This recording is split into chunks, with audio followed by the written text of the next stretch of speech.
രാധാകൃഷ്ണൻ, വലിയൊരു മാറ്റം നാളെ രാജ്യത്തുണ്ടാവുകയാണ്. ഭാരതീയ ന്യായ സംഹിത.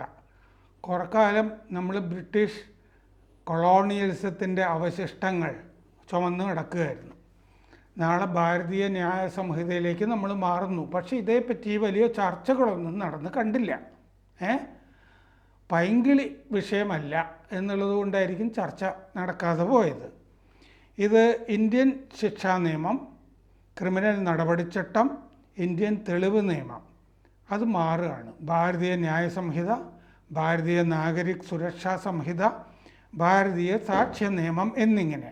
ഇതിൽ 2-3 ഹൈലൈറ്റ്സ്, പ്രധാന കാര്യങ്ങൾ ഞാൻ സൂചിപ്പിക്കാം. ന്യായ സംഹിതയിൽ 113(1) ഐക്യം, അഖണ്ഡത, അങ്ങനത്തെ സംഭവങ്ങൾ, രാജ്യത്തിൻ്റെ സുരക്ഷ, പരമാധികാരം, സാമ്പത്തിക സുരക്ഷ, ഇതൊക്കെ ഭീകരവാദമായിട്ട് കരുതും എന്ന് പറയുന്നുണ്ട്. പിന്നെ പൊതുസേവകരെ വധിക്കൽ, കൊല്ലൽ, വധശ്രമം, അങ്ങനത്തെ കാര്യങ്ങളും ഒക്കെ, വസ്തുവകകൾ തകർക്കൽ, നോട്ട് നിർമ്മാണം, ഇതിലൊക്കെ വധശിക്ഷ കിട്ടാവുന്ന കുറ്റമായിട്ട് വരുന്നുണ്ട്. മദ്യപാനം, അപകീർത്തിപ്പെടുത്തൽ, ഇതൊക്കെ സാമൂഹിക സേവനം നടത്താനായിട്ട് ശിക്ഷ വിധിക്കാം. ഇപ്പോൾ വിദേശങ്ങളിൽ ചില സ്ഥലത്തൊക്കെ അങ്ങനെയുണ്ട്. സ്ത്രീകൾക്കും കുട്ടികൾക്കും എതിരായ അക്രമത്തിനെ സംബന്ധിച്ചൊരു പുതിയ അധ്യായം അതിലെഴുതി ചേർക്കുന്നുണ്ട്. അതുപോലെ ഈ സായുധ വിമത വിഘടനവാദ പ്രവർത്തികൾ 111(1) അതിൽ 7 വർഷം വരെ തടവ് പറയുന്നുണ്ട്. ആൾക്കൂട്ടക്കൊല, വിദ്വേഷം, അതിനൊക്കെ പ്രത്യേക വിഭാഗം ഉണ്ട്. പിന്നെ ഈ വ്യാജ സംഭവങ്ങളൊക്കെ എഴുത്ത്, സംസാരം, ആംഗ്യം കാണിക്കൽ, ഇലക്ട്രോണിക് മാധ്യമങ്ങൾ വഴിയുള്ള ദേശവിരുദ്ധ പ്രവർത്തനം, അതിനൊക്കെ ജീവപര്യന്തം കൊടുക്കാം എന്ന് പറയുന്നുണ്ട്. പിന്നെ പൊതുവെ നോക്കിയാൽ ഏത് കേസിലായാലും കുറ്റപത്രം 90 ദിവസത്തിനകം കൊടുക്കണം, 6 മാസത്തിൻ്റെ ഉള്ളിൽ ശിക്ഷ വിധിക്കണം, വിചാരണയൊക്കെ നടത്തി. അങ്ങനത്തെ പ്രധാനപ്പെട്ട കാര്യങ്ങളൊക്കെ ഉണ്ട്. നമുക്കറിയാമല്ലോ, ചില ജഡ്ജിമാരെ നമുക്ക് 2 പേർക്കും അറിയാവുന്ന ചില ആളുകളുണ്ട്. ഒരു വിധിയും എഴുതാതെ പിന്നീട് മനുഷ്യാവകാശ കമ്മീഷനൊക്കെ ആയ ആളുകളൊക്കെ ഉണ്ട്. വിചാരണ പൂർത്തിയായി 30 ദിവസത്തിനകം ശിക്ഷ വിധിച്ചിരിക്കണം. FIR എവിടെയും എടുക്കാം ഇന്ത്യയിൽ ഒരു കേസിൽ. പിന്നെ രാജ്യദ്രോഹം 124(a) ഒഴിവാക്കി പകരം 152 പറഞ്ഞിട്ടുണ്ട്. പിന്നെ ഡിജിറ്റൽ തെളിവുകൾ സ്വീകരിക്കും. ക്രിമിനൽ നിയമങ്ങൾക്ക് മുൻകാല പ്രാബല്യം ഇല്ല എന്ന് പറഞ്ഞിട്ടുണ്ട്. ഇതിൻ്റെ അകത്ത് ഈ ടൂൾ കിറ്റുകാരുണ്ടല്ലോ, ജോർജ് സോറോസിൻ്റെ മക്കള്, മാധ്യമങ്ങൾ ഒക്കെ, അവർ പറയുന്നത് എന്താണെന്ന് വെച്ച് കഴിഞ്ഞാൽ രാജ്യദ്രോഹ നിയമം ഒഴിവായി എന്ന് പറഞ്ഞെങ്കിലും അത് വേറെ രൂപത്തിൽ വന്നിട്ടുണ്ട്. അതായത് രാജ്യദ്രോഹം നടത്താനായിട്ട് ഞങ്ങൾക്ക് അവസരം കിട്ടുന്നില്ല എന്നൊരു പരാതി അവർക്കുണ്ട്. എന്താണ് രാധാകൃഷ്ണൻ്റെ അഭിപ്രായം? അല്ല, ഇതിലെ വളരെ സുപ്രധാനമായ ഒരു നിയമനിർമ്മാണമാണ് ഈ നടന്നിരിക്കുന്നത്. നേരത്തെ രാമൻ പറഞ്ഞൊരു കാര്യം, ഇതിനെക്കുറിച്ച് വേണ്ടത്ര ചർച്ച നടന്നില്ല എന്ന് രാമൻ പറഞ്ഞത് വളരെ സത്യമാണ്. അതിലേറ്റവും പരിതാപകരമായ കാര്യമായിട്ട് എനിക്ക് തോന്നുന്നത്, ഈ ബില്ല് അവതരിപ്പിച്ചപ്പോൾ അതിനെ തടസ്സപ്പെടുത്തുന്നതിന് വേണ്ടി പാർലമെൻറ്റിൽ ബഹളമുണ്ടാക്കുക എന്നല്ലാതെ ഈ ബില്ലിനെക്കുറിച്ച് സുവ്യക്തമായ അല്ലെങ്കിൽ വളരെ സുശിക്ഷിതമായ ഒരു ചർച്ച പാർലമെൻറ്റിൽ പ്രതിപക്ഷം നടത്തിയില്ല എന്നുള്ളത് ദൗർഭാഗ്യകരമാണ്. പ്രതിപക്ഷം ആ കൃത്യം നിർവഹിക്കാത്തത് കൊണ്ടാണോ എന്താണെന്നറിയില്ല. ഇന്ത്യയിലെ പ്രതിപക്ഷത്തോട് ആഭിമുഖ്യം പുലർത്തുന്ന കേരളത്തിലെ മാധ്യമങ്ങളെല്ലാം തന്നെ ഇതിനെക്കുറിച്ച് കാര്യമായ പരാമർശങ്ങൾ നടത്തിയില്ല. ആകെ പറഞ്ഞത് നേരത്തെ രാമൻ പറഞ്ഞ രീതിയിൽ രാജ്യദ്രോഹം മാറ്റിയിട്ടില്ല തുടങ്ങിയിട്ടുള്ള കാര്യങ്ങളാണ്. ഇതല്ലാതെ നമ്മളിതിനെ വിശാലമായൊരു കാഴ്ചപ്പാടിൽ വേണം ഈ നിയമത്തെ കാണാനെന്നാണ് എനിക്ക് പറയാനുള്ളത്. ഇന്ത്യയിൽ നിലനിൽക്കുന്ന ജുഡീഷ്യറിയുടെ അടിസ്ഥാനം എന്ന് പറഞ്ഞാൽ യൂറോസെൻട്രിസമാണ്. ബെന്താമാണ് ജൂറിസ്പ്രൂഡൻസിൻ്റെ ആധാരമായിട്ട് ഇവർ അംഗീകരിച്ചിരിക്കുന്നത്. ഞാൻ പലപ്പോഴും സൂചിപ്പിച്ച ജോൺ ബെന്താം, അതെ, ഫിലോസഫറാണ്. ഫിലോസഫർ എന്ന് പറഞ്ഞാൽ is A third rate philosopher. Maximum happiness of maximum number എന്നൊക്കെ പറഞ്ഞ് ചില യൂട്ടിലിറ്റേറിയനിസമൊക്കെ പറഞ്ഞു പോകുന്ന ഒരു തരം എന്താ പറയുക, ഒരു ബിലോ ആവറേജ് ഇൻ്റലിജൻസ് ഉള്ള ഒരാളാണ് ഈ ബെന്താം എന്ന് പറയുന്ന കക്ഷി ഫിലോസഫേഴ്സിൻ്റെ കൂട്ടത്തിൽ. പക്ഷേ എയിൻ റാൻഡ് എന്ന് പറഞ്ഞ് ഫൗണ്ടൻ ഹെഡ് എഴുതിയ ഒരു സ്ത്രീയൊക്കെ ഉണ്ട്, വലിയ ഫിലോസഫറാണെന്ന് തെറ്റിദ്ധരിക്കുന്നത്. പൈങ്കിളി തത്വം എന്താന്ന് പറയാം. അതെ, അപ്പോൾ അതുകൊണ്ട് ഇയാൾ പറഞ്ഞിരിക്കുന്ന കാര്യങ്ങളാണ്, ഈ ബെന്താം പറഞ്ഞിരിക്കുന്ന ജൂറിസ്പ്രൂഡൻസ് ആണ് യൂറോസെൻട്രിക് ആയിട്ടുള്ള നിയമസംഹിതകളുടെ മുഴുവൻ അടിത്തറ. ആ നിയമസംഹിതകളുടെ അടിത്തറ അപ്പാടെ സ്വീകരിച്ചുകൊണ്ടാണ് ഇന്ത്യയിലെ ജുഡീഷ്യറി നിലനിൽക്കുന്നത് എന്ന കാര്യം നമ്മൾ ഈ സന്ദർഭത്തിൽ ഓർക്കേണ്ടതാണ്. ഇനി ഇതിൽ നേരത്തെ രാമൻ സൂചിപ്പിച്ച രീതിയിൽ ഈ ക്രിമിനൽ ജസ്റ്റിസ് ഉറപ്പുവരുത്തലാണ്, ക്രിമിനൽ നീതി ഉറപ്പുവരുത്തലാണ് ഈ നിയമത്തിൻ്റെ ലക്ഷ്യം. അത് വ്യക്തമായിട്ട് പറഞ്ഞിട്ടുണ്ട് ആ നിയമത്തിൽ, നീതി ഉറപ്പുവരുത്തണം. അപ്പോൾ ഇത് വരുമ്പോൾ ഈ ബെന്താം തുടങ്ങിയിട്ടുള്ളവർ വിഭാവനം ചെയ്തിരിക്കുന്ന ഈ ജുഡീഷ്യറിയുടെ അടിത്തറയിൽ നിൽക്കുന്ന നിയമസംഹിത കുറ്റവും ശിക്ഷയും തമ്മിൽ ഉള്ള ബന്ധത്തെക്കുറിച്ച് 3 സിദ്ധാന്തങ്ങളാണ് അവതരിപ്പിച്ചേക്കണം. 1 retributive theory, 2 deterrent theory, 3 reformative theory. ഈ റിട്രിബ്യൂട്ടീവ് തിയറി എന്ന് പറഞ്ഞാൽ കണ്ണിന് പകരം കണ്ണ്. അതാണ് ഒരാളുടെ കണ്ണ് ഒരാൾ ചുഴിഞ്ഞെടുത്തിട്ടുണ്ടെങ്കിൽ അയാളുടെ എതിർ കക്ഷിക്ക് മറ്റവൻ്റെ കണ്ണ് ചുഴന്നെടുക്കാനുള്ള അധികാരവും അവകാശവും കൊടുക്കലാണ് പരിപാടി. ഇതിനൊരു കുഴപ്പമുണ്ട്. രാമൻ എന്നെ ഒന്നിടിച്ചപ്പോൾ ആ ഇടിക്ക് 5 കിലോ തൂക്കമുണ്ടെന്ന് വെക്കുക. ഞാൻ തിരിച്ച് രാമനെ ഇടിക്കുകയാണെന്നുണ്ടെങ്കിൽ അതിന് 6 കിലോ എങ്കിലും വരും, മനുഷ്യ സ്വഭാവം അനുസരിച്ച് സ്വാഭാവികമായിട്ടും വരും. അപ്പോൾ സ്വഭാവത്തിൽ എന്ത് സംഭവിക്കും? രാമൻ ഒരു കിലോ ഇടി എനിക്ക് തിരിച്ചു തരേണ്ടി വരും. അത് മിനിമം ഒരു 3 കിലോ വരും. ഞാനത് ചെയ്യണമെന്നുണ്ടെങ്കിൽ വാടക കൊട്ടേഷൻ കൊടുക്കേണ്ടി വരും. അപ്പോൾ അത് 3 കിലോ ആകേണ്ടി വരും. ഇങ്ങനെ പോയി എന്ന് പറഞ്ഞാൽ അത് അൺഎൻഡിങ് ആയി പോകും. അത് അവസാനം 2 പേരും മരിക്കുന്നതിലായിരിക്കും എത്തുക. അതുകൊണ്ടാണ് മഹാത്മാഗാന്ധി ഇതിനെക്കുറിച്ച് ലോകത്തിലൊരു സുപ്രീം പോയറ്റിക് അട്ടറൻസ് എന്ന് വിശേഷിപ്പിക്കാവുന്ന ഒരു സ്റ്റേറ്റ്മെൻറ്റ് നടത്തിയിട്ടുള്ളത്. An eye for an eye makes the whole world blind. ഗംഭീരമാണ്. അത് ഞാൻ സാന്ദർഭികമായിട്ടൊരു കാര്യം ഓർക്കട്ടെ. ഞാൻ ഈ കോട്ട് നമ്മുടെ പ്രൊഫസർ എം കൃഷ്ണനായർ സാറിനോട് പറഞ്ഞപ്പോൾ കൃഷ്ണനായർ സാറിന് രോമഹർഷം ഉണ്ടായിട്ട് സുപ്രീം പോയറ്റിക് അട്ടറൻസ് എന്ന് അദ്ദേഹം 3 വട്ടം പറഞ്ഞു. അപ്പോൾ an eye for an eye makes the whole world blind. ഈ ലോകത്തുള്ള ഏത് കവിക്കും അസൂയ തോന്നാവുന്ന വിധത്തിൽ കാവ്യ സംസ്കാരമുള്ള ഒരു പ്രസ്താവനയാണത്. അപ്പോൾ അതുകൊണ്ട് അത് സാധ്യമല്ല. രണ്ടാമത്തെ ഡിറ്ററൻറ്റ് തിയറിയാണ്. അതിൻ്റെ പ്രശ്നം എന്ന് വെച്ചാൽ സമൂഹത്തിൽ ഉണ്ടാകാനിടയുള്ള കുറ്റകൃത്യങ്ങളെ തടയുന്നതിന് വേണ്ടി ഒരാളെ ശിക്ഷിക്കുക എന്നുള്ളതാണ്. അവിടെ ഒരു പ്രശ്നം, ഇയാൾ ശിക്ഷിക്കപ്പെടുന്നത് അയാൾ ചെയ്ത കുറ്റത്തിനല്ല, സമൂഹത്തിൽ മറ്റാരെങ്കിലും ചെയ്തേക്കാൻ ഇടയുള്ള കുറ്റകൃത്യങ്ങൾ തടയുന്നതിന് വേണ്ടി ഒരാളെ ശിക്ഷിക്കുകയാണ്. ഇതാണ് ഷെല്ലിയൊക്കെ പഠിച്ചിരുന്ന ഈറ്റൺ പബ്ലിക് സ്കൂളിലുണ്ടായിരുന്ന സിസ്റ്റം. ഓർക്കുന്നുണ്ടല്ലോ? രാവിലെ ഈറ്റൺ പബ്ലിക് സ്കൂളിൻ്റെ ഒരു പ്രത്യേകതയായിട്ട് ഷെല്ലി തന്നെ പറഞ്ഞിട്ടുള്ളത്, പല യുദ്ധങ്ങളും ഈറ്റൻ്റെ പറമ്പിലാണ് നടന്നിട്ടുള്ളതെന്നൊക്കെ വലിയ വാർത്ത. അതെ. അപ്പോൾ എന്താ ചെയ്യണമെന്ന് വെച്ച് കഴിഞ്ഞാൽ പോയറ്റിക് അല്ലാത്ത അട്ടറൻസാണ്. എന്താ ചെയ്യണമെന്ന് വെച്ച് കഴിഞ്ഞാൽ ഈ അവിടുത്തെ ഹെഡ് മാസ്റ്റർ രാവിലെ മോർണിംഗ് അസംബ്ലി നടക്കുമ്പോൾ ഒരു കുട്ടിയെ പിടിച്ചിട്ട് തല്ലും. അയാളൊന്നും ചെയ്തിട്ടില്ല, പക്ഷേ അയാളെ തല്ലും. ചോദിച്ചപ്പോൾ പറയണം മറ്റു കുട്ടികളിൽ ഡിസിപ്ലിൻ ഉണ്ടാക്കാൻ വേണ്ടി. ഇതിൻ്റെ ആവർത്തനമാണ് ഈ ഡിറ്ററൻറ്റ് തിയറി എന്ന് പറയുന്നത്. മൂന്നാമത്തത് പറയുന്നത് കുറ്റകൃത്യത്തെ രോഗമായി കരുതി അവരെ ചികിത്സിച്ച് ഭേദമാക്കി പരിവർത്തിച്ച് അവരെ സമൂഹത്തിൽ കുടിയിരുത്തണം എന്നാണ് റിഫോർമേറ്റീവ് തിയറി. പക്ഷെ അപ്പോൾ ഇതിനകത്തൊരു ചോദ്യമുണ്ട്. കുറ്റകൃത്യം രോഗമാണ് എന്ന് സമ്മതിച്ചു കഴിഞ്ഞാൽ മനുഷ്യൻ്റെ എല്ലാ പ്രവൃത്തികളും രോഗമാണെന്ന് സമ്മതിക്കേണ്ടി വരും. കുറ്റകൃത്യം മാത്രമായിട്ട് രോഗമാകാൻ കഴിയില്ല.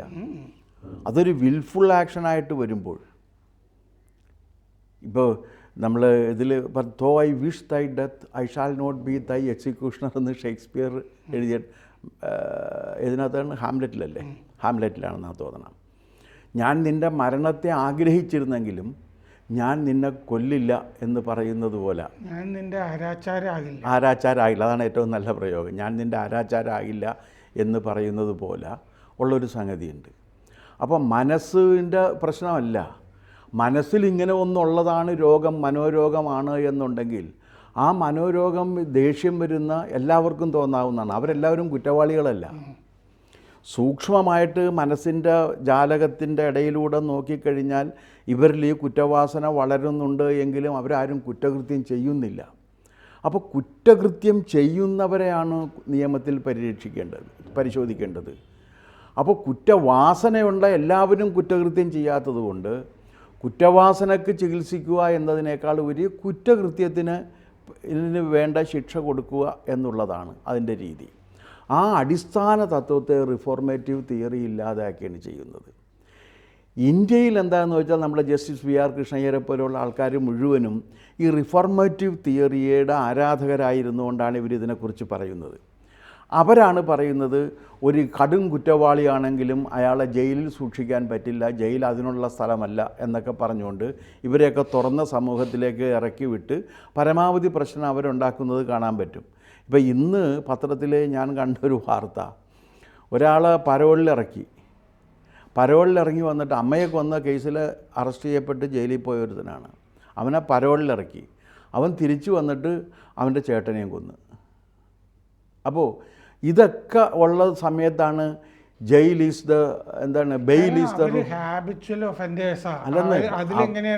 അല്ല, അങ്ങനെയല്ല, bail is the law and jail is the exception എന്നൊക്കെ ഒരു റൈം ഒപ്പിച്ച് പറയാമെന്നല്ലാതെ ചിലരെ നമുക്ക് ജയിലിൽ അടക്കേണ്ടി വരും.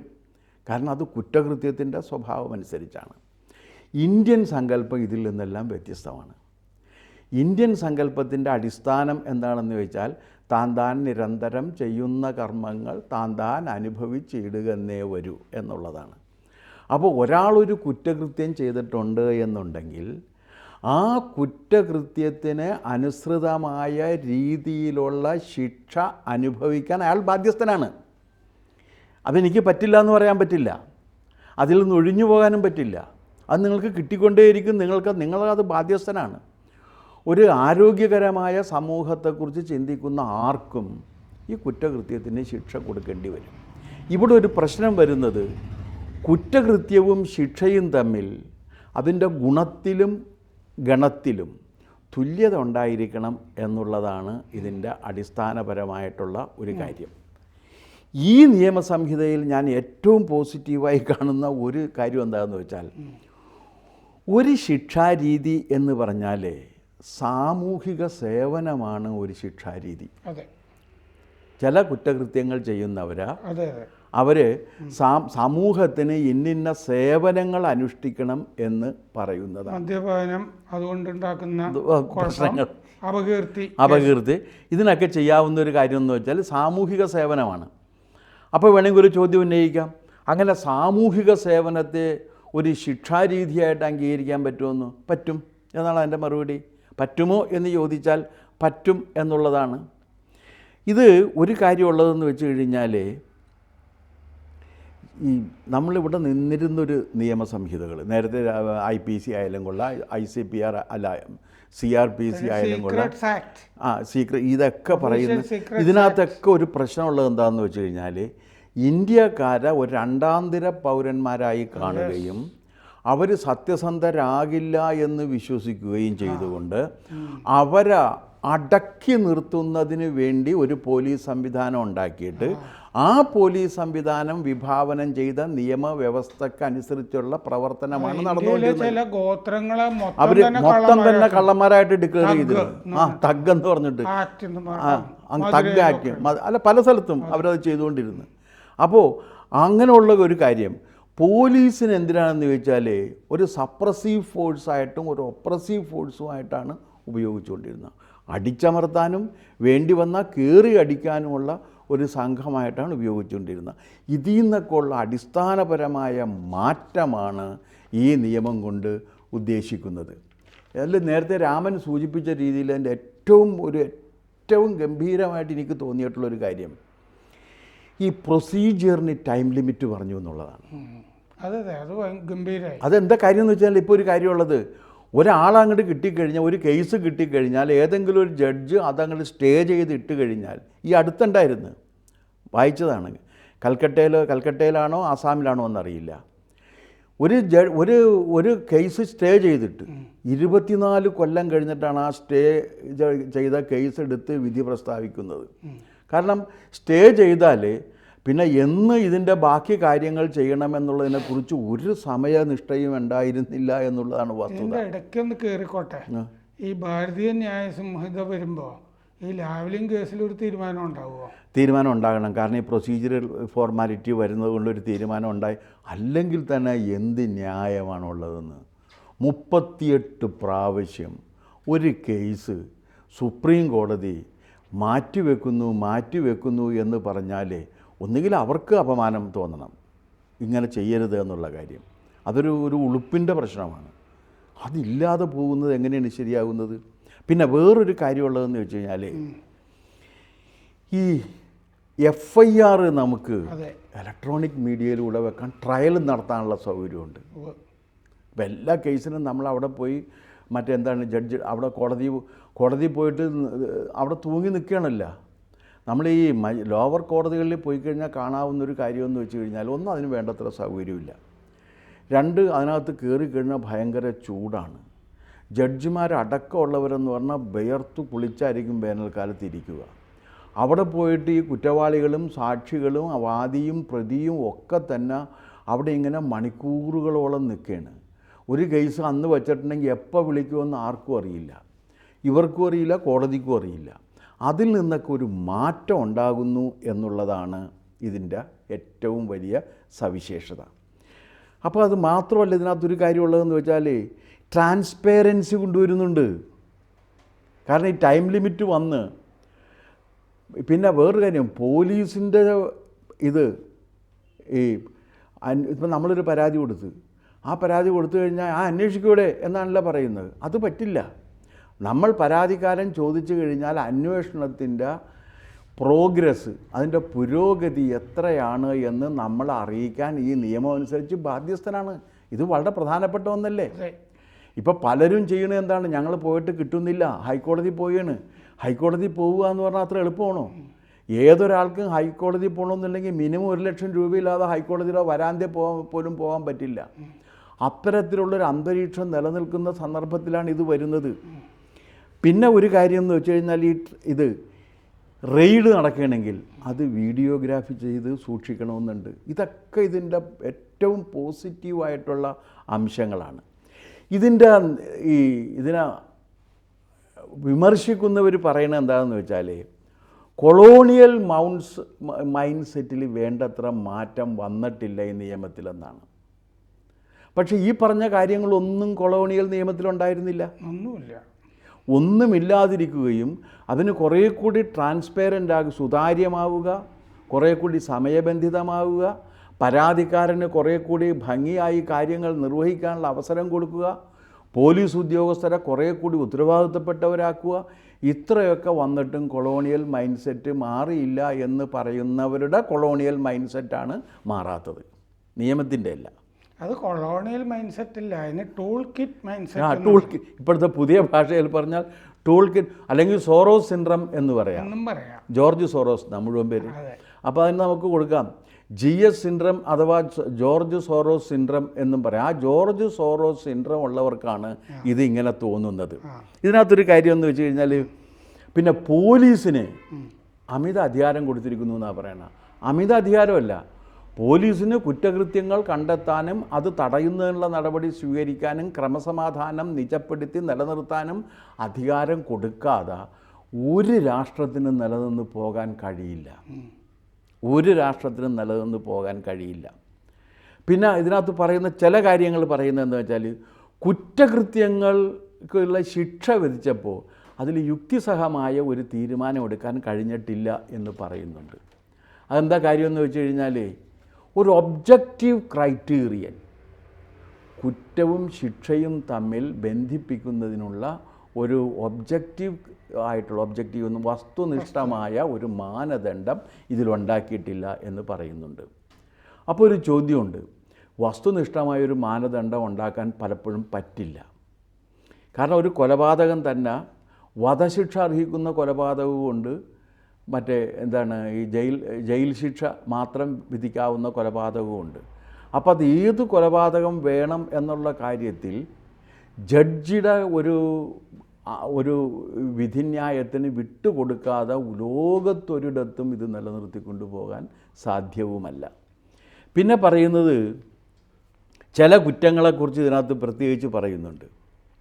ഇപ്പോൾ ഒരു കാര്യമുള്ളതെന്ന് വെച്ച് കഴിഞ്ഞാൽ ചിലതിന് ഇത് പറഞ്ഞ അതിനകത്ത് BNS ഈ ഭാരത ന്യായ സംഹിതയിൽ 216 സെക്ഷനിൽ പറയുന്നത്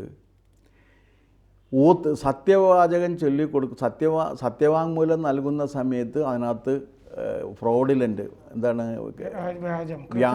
വ്യാജ സത്യവാങ്മൂലം കൊടുക്കുന്നതിനും ഈ BNS 85 പ്രകാരം സ്ത്രീകൾക്കെതിരെ ഉള്ള ക്രൂരകൃത്യങ്ങൾക്കും ഒരേ പണിഷ്മെൻ്റ് റേറ്റ് പറഞ്ഞേക്കും, 2 പേർക്കും 3 വർഷമാണ്. അതിലേതാണ് വലുത് എന്നൊരു ചോദ്യമാണ് വിമർശകർ ഉന്നയിക്കുന്നത്. തീർച്ചയായിട്ടും ശരിയാണ്, രണ്ടും ഇതിലും ഏതാണ് വലിപ്പം എന്ന് പറയാൻ പറ്റില്ല. എൻ്റെ അഭിപ്രായത്തിൽ ഈ വ്യാജ സത്യവാങ്മൂലം കൊടുക്കുകയും വ്യാജരേഖ ചമക്കുന്നതിന് തുല്യം തന്നെയല്ലേ, അതിന് കഠിനമായ ശിക്ഷ തന്നെ കൊടുക്കണം എന്നുള്ളതാണ്. കേരളത്തിൽ നമുക്കറിയാം വ്യാജരേഖ ചമച്ച് കൊടുക്കുന്ന കേസും അത് നടന്നുകൊണ്ടിരിക്കുകയാണ്. അതും ഒരു പുരോഹിതന്മാർ തമ്മിലുള്ള മത്സരത്തിൽ പോലും വ്യാജരേഖകൾ ചമയ്ക്കപ്പെടുന്ന ഒരവസ്ഥയുണ്ട്. വ്യാജ മാർക്ക് ലിസ്റ്റ് എല്ലാം വരുന്നുണ്ട്. അതിനൊക്കെ കഠിന ശിക്ഷ തന്നെ കൊടുക്കണം എന്നുള്ള അഭിപ്രായത്തോടുണ്ട്. ഇത്തരം കാര്യങ്ങൾ ഇനി ഇതിൻ്റെ നടപടിക്രമങ്ങൾ പൂർത്തിയാക്കി വരുമ്പോൾ ഇത് നടത്തിക്കൊണ്ടിരിക്കുന്ന സമയത്ത് കോടതിയുടെ ഇൻ്റർഫിയറൻസ് വരും, അഭിഭാഷകരുടെ ആർഗ്യുമെൻറ്റ്സ് വരും. ഇതെല്ലാം കൂടി വന്നിട്ടാണ് ഇനി ഇത് രൂപപ്പെട്ടു വരിക. തീർച്ചയായിട്ടും അതിനുള്ള സ്പേസ് നമ്മളതിന് കൊടുത്തേ പറ്റൂ. അതുപോലെ മാനനഷ്ടത്തിന് 356(2) അതും ഈ പ്രസവിച്ച് അനധികൃതമായ ഗർഭം ഉണ്ടായിട്ട് പ്രസവം കഴിഞ്ഞതിന് ശേഷം അവിഹിത ഗർഭം, ആ അവിഹിത ഗർഭത്തിൽ ഉണ്ടായിട്ട് പ്രസവം കഴിഞ്ഞതിന് ശേഷം കുട്ടി മരിച്ചിട്ടുണ്ടെങ്കിൽ ആളറിയാതിരിക്കാൻ വേണ്ടി ആ ഡെഡ് ബോഡിയെ രഹസ്യമായി മറവ് ചെയ്യുന്നതിനും ഇതിനും ഒരേ കുറ്റമാണ് പറയുന്നത്. അത് ശരിയല്ല. 2 വർഷത്തെ ശിക്ഷയെ പറയുന്നുള്ളൂ. കാരണം അത് വളരെ ശ്രദ്ധാപൂർവം കൈകാര്യം ചെയ്യേണ്ട ഒന്ന് തന്നെയാണ്. കാരണം ഡിഫമേഷന് തന്നെ ഈ 2 വർഷം എന്ന നിലക്ക് വെക്കുന്നത് അത്ര ശരിയാണെന്ന് എനിക്ക് തോന്നണില്ല. കാരണം ഒരാളുടെ മാനം എത്ര ഡീപ്പായിട്ട് പോയിട്ടുണ്ട്, അയാളുടെ കുടുംബത്തെ അത് ബാധിച്ചിട്ടുണ്ടോ, അയാളുടെ ജീവിതത്തെ ബാധിച്ചിട്ടുണ്ടോ, അയാളുടെ സാമൂഹികമായ സുരക്ഷിതത്വം ബാധിച്ചിട്ടുണ്ടോ, ഇതൊക്കെ നോക്കിയിട്ട് അതിലൊരു റേഞ്ച് നിശ്ചയിക്കുന്നത് നന്നായിരിക്കും എന്നാണ് എനിക്ക് പറയാനുള്ളത്. ഈ 2 വർഷം എന്നൊരു ഫിക്സഡ് അല്ലാതെ ഫ്രം 2 to എന്ന് വെച്ചിട്ട് അത് അങ്ങനെ ഒരു റേഞ്ച് നിശ്ചയിച്ചാൽ അത് നന്നായിരിക്കും എന്നാണ് എനിക്ക് തോന്നുന്നത്. അതുപോലെ ഈ 2ാമത്തെ കേസിൽ ഈ ഡെഡ് ബോഡിക്ക് ഒരു മാന്യതയുണ്ട്. ഈ ഡെഡ് ബോഡിക്ക് പാശ്ചാത്യ ഗ്രീക്കിൽ ആൻറ്റിഗണിയിലാണ് ഈ മൃതശരീരത്തിൻ്റെ അവകാശത്തെക്കുറിച്ച് ചർച്ച ചെയ്യുന്നുണ്ട്. അതിനകത്ത് ആൻറ്റിഗണിയിൽ രാമൻ ഓർക്കുന്നുണ്ടത്. ആൻറ്റിഗണി അവളുടെ സഹോദരൻ കൊല്ലപ്പെട്ടതാണ്. പക്ഷെ കൊല്ലപ്പെട്ടെങ്കിലും ശരിയാണ്, he deserves A decent funeral. കാരണം കൊല്ലപ്പെടുന്നതോടുകൂടി അയാളുടെ ഇഹലോക ജീവിതം കഴിഞ്ഞ് അതുവരെയുള്ള എല്ലാ കുറ്റങ്ങൾക്കും അയാൾ ശിക്ഷ അനുഭവിച്ചു കഴിഞ്ഞു. പക്ഷേ ഡെഡ് ബോഡി അതിൽ നിന്ന് വിമുക്തമാണ്. ആ ഡെഡ് ബോഡിക്ക് അതിൻ്റെ മഹത്വമുണ്ട്, അതിൻ്റെ അവകാശങ്ങളുണ്ട്, ആ ഡെഡ് ബോഡിയുടെ അന്തസ്സുണ്ട്. ആ ഡെഡ് ബോഡിയുടെ അവകാശത്തിന് വേണ്ടി പടപൊരുതി എന്നുള്ളതാണ് സോഫോക്ലീസിൻ്റെ ആൻറ്റിഗണിയിൽ കാണാവുന്ന പല കാര്യങ്ങളുണ്ട്. അത് ഗംഭീരമായൊരു നാടകമാണ്. അതിൽ കാണാവുന്ന കാര്യങ്ങളിലൊന്ന് അങ്ങനൊരു തലവും കൂടി അതിനകത്ത് അത് ഡിസ്കസ് ചെയ്യുന്നുണ്ട്. മൃതശരീരത്തിന് ആദരവുണ്ട്. ഇത് തന്നെ രാമായണത്തിലുണ്ട്. കാരണം ഈ രാവണൻ കൊല്ലപ്പെട്ട് കഴിഞ്ഞപ്പോഴേക്കും അവൻ്റെ മൃതശരീരത്തിന് രാമൻ പറയുന്നുണ്ട്, അഗ്നിഹോത്രിക്ക് തുല്യമായ പരിഗണന നൽകി അത് ശരിയാക്കണമെന്നാണ് പറയുന്നത്. എന്താ കാര്യം എന്നറിയാമോ? കാരണം അഗ്നിഹോത്രിയാണ് അദ്ദേഹം. കൊല്ലപ്പെട്ട് കഴിഞ്ഞിരിക്കുന്ന ഒരാളുടെ ജീവിതത്തിൽ ആ ജീവിതം കഴിഞ്ഞ് പിന്നെ അയാളുടെ മൃതശരീരത്തോട് ആക്രമണം പാടില്ല, ആദരവ്. അത് ഇവിടെ പരിഗണിക്കേണ്ട ഒരു കാര്യമായിട്ട് എനിക്ക് തോന്നിയിട്ടുണ്ട്. പിന്നൊരു കാര്യം എന്ന് വെച്ചാൽ രസകരമായൊരു കാര്യം, ഈ പ്രായപൂർത്തിയാകാത്ത പെൺകുട്ടികളെ വ്യഭിചാരത്തിന് വേണ്ടി വിൽക്കുന്നതിനും വാങ്ങുന്നതിനും 2 ശിക്ഷയാണ് പറയുന്നത്. വിൽക്കുന്നതിന് 10 വർഷത്തെ തടവാണ്, വാങ്ങുന്നവന് 14 വർഷമാണ്. ഈ വിൽക്കലും വാങ്ങലും ഒരുപോലെ കുറ്റകരമാണെങ്കിൽ ഈ 10 വർഷത്തിൻ്റെയും 14 വർഷത്തിൻ്റെയും ഒരു യുക്തി നമുക്ക് കിട്ടുക എന്ന് പറഞ്ഞാൽ പ്രയാസമാണ്. 14 വർഷം എന്ന് പറയുന്നത് വനവാസകാലമാണ്. അതെ. അതുപോലെയുള്ള സംഗതികൾ വരുന്നുണ്ട് ഇതിനകത്ത്, ഇല്ല എന്ന് നമുക്ക് പറയാൻ പറ്റില്ല. പക്ഷേ അതൊക്കെ നമുക്ക് തിരുത്താവുന്നതാണ്. അത്തരം കാര്യങ്ങൾ ചർച്ച ചെയ്ത് വരുമ്പോൾ ഇത് നമ്മുടെ ജുഡീഷ്യറിയുടെ ആക്റ്റീവ് ഇൻ്റർഫിയറൻസ് വരുമ്പോൾ സ്വാഭാവികമായും ഇത്തരം കാര്യങ്ങൾ തിരുത്തപ്പെടും. അങ്ങനെയും കൂടിയാണല്ലോ നിയമങ്ങൾ പലതും മാറി വരുന്നത്, ഇതിനിത് പോരാ എന്ന് പറയുന്നത്. അതുപോലെ അത് വരട്ടെ. പിന്നെ ഇത്തരം കാര്യങ്ങൾ മുഴുവനും ചൂണ്ടിക്കാണിക്കാൻ പ്രതിപക്ഷത്തിന് പാർലമെൻറ്റിൽ അവകാശം ഉണ്ടായിരുന്നു. അവരത് ഉപയോഗിച്ചില്ല എന്നുള്ളത് നമ്മുടെ രാജ്യത്തോട് ചെയ്ത ദ്രോഹമാണ്. കാരണം അവർക്ക് എല്ലാ ആനുകൂല്യങ്ങളും നൽകി അവരെ ജനം തിരഞ്ഞെടുത്തിരിക്കുന്നത് പാർലമെൻറ്റിൽ പോയിട്ട് ജൗളി പൊക്കി കാണിക്കാനും കൂക്കി വിളിക്കാനും സ്പീക്കറെ ചീത്ത വിളിക്കാനും അല്ല ഉള്ളത്. അവർ ഈ നിയമനിർമ്മാണത്തിൽ സജീവമായി പങ്കെടുക്കണം. ആ പങ്കെടുക്കുമ്പോഴാണ് ഒരു ക്രിയാത്മകമായ ഓപ്പോസിഷൻ വരുന്നത്.